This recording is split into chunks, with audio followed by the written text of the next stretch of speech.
Afterpay, a buy now, pay later service, allows you to split DoorDash orders into 4 interest-free installments over 6 weeks, with the first payment due at checkout. It's available in Australia and New Zealand, where DoorDash partners with Afterpay for seamless integration on all orders, including DashPass subscriptions. In the US, direct integration isn't available, but there is a workaround. Download apps. Install DoorDash and Afterpay from your app store.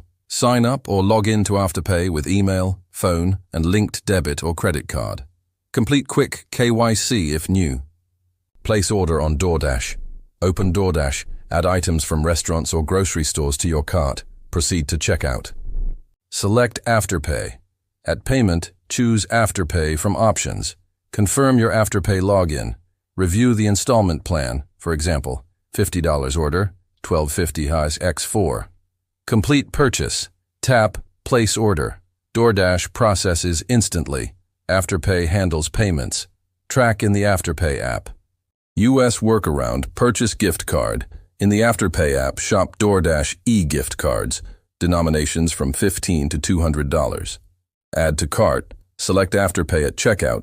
Pay in installments. Redeem on DoorDash. In DoorDash app, go to Account, Credits or Promos. Add gift card. Enter the code from your Afterpay email. Order with balance. Use the credit for future orders.